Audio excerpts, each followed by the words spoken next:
Bhojpuri industry में पिछले 1 साल तक गायब रहे रितेश पांडे।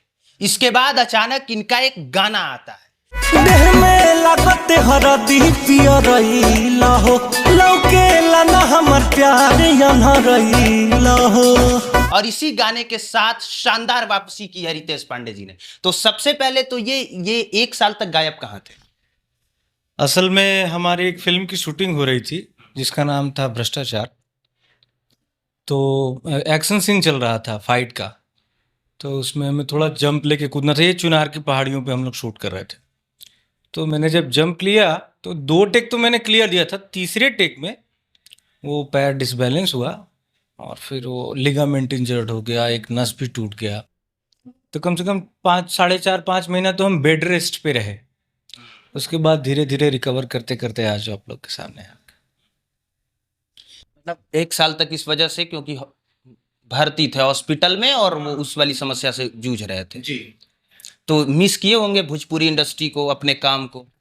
तो वो तो मैं हारमोनियम लेके धीरे गाना वाना तो चलता ही रह रहा था। और काफ़ी जो दर्शकों का प्यार होता है वो मिस कर रहे थे। और अब जैसे ही सही हुए हैं कुछ लेके आ रहे हैं आप लोग के बीच में। एक मन में ये भी डर होगा कि 1 साल तक अब ऐसे रुक गए मजबूरी में तो बहुत लोगों से पिछड़ जाएंगे। ऐसा कोई डर नहीं है भैया। हम लोग देखिए, हमारा जन्म बिहार में हुआ है और बचपन से ही ज़्यादा 5-6 साल की उम्र से मैं बनारस आ गया। तो बनारस का ये है ना कि ये बाबा की नगरी है। यहाँ हम शुरू से ही, मेरा ये मानना रहा है कि ना हमको किसी से आगे जाना है ना हम किसी से पीछे हैं। हम एक अलग रास्ता है जिस पे हम चलते हैं। हमको पिछड़ने का, पीछे होने का कोई वो नहीं है, डर नहीं। न क्या बोलते हैं, न जीतने की खुशी न हारने का गम। महादेव के भक्त हैं हम। आपका जो अभी गाना आया है जिसके लिए हम लोग स्पेशली आए थे, वो गाना पहले गुनगुना दीजिए। बिल्कुल, ये एक फीमेल पॉइंट ऑफ व्यू से गाना है। क्या आज तक आप लोग सैड सॉन्ग सुने होंगे कि लड़की के बाज निकल गई तो लड़का गाता है। यहाँ पे लड़का बदल गया है।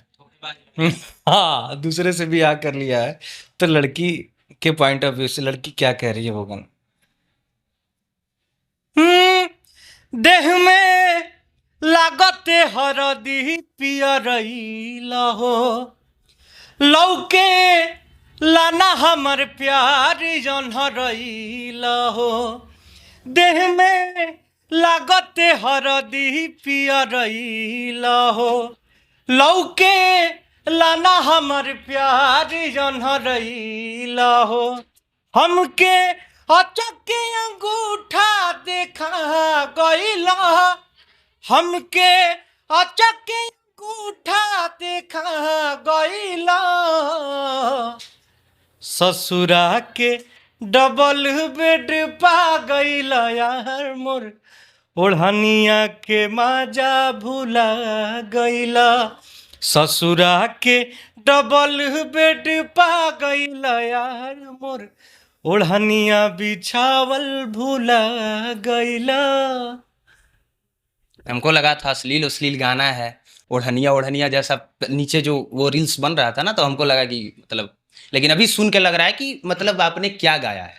अच्छा, ये जो आपने एक लंबा समय तय किया है और भोजपुरी इंडस्ट्री में अच्छा खासा आपने वक्त दिया है, और वक्त देने के बाद बहुत कुछ अनुभव हुआ होगा। तो अभी आपने गाना गाया है कि लड़की ने ही, यहाँ पे लड़का बदल गया, जो है लड़के ने धोखा दिया है। आपका एक्सपीरियंस क्या रहा है? ज्यादा धोखा कौन देता है, लड़का की लड़की? ये डिपेंड करता है। एक एवरेज बताइए ना, आपका अपना अनुभव क्या रहा है? मुझे लगता है कि किसी को दोष देना गलत होगा। वो एवरेज है भैया, उसमें ऐसा नहीं है कि डिपेंड करता है कौन कैसा है। किस लड़के भी बहुत धोखेबाज होते हैं, लड़कियां भी बहुत धोखेबाज होती हैं, इसमें कुछ नहीं। वो आदमी के व्यक्तित्व पे निर्भर करता है। ये कह दें कि लड़कियां धोखेबाज होती हैं तो ये गलत होगा।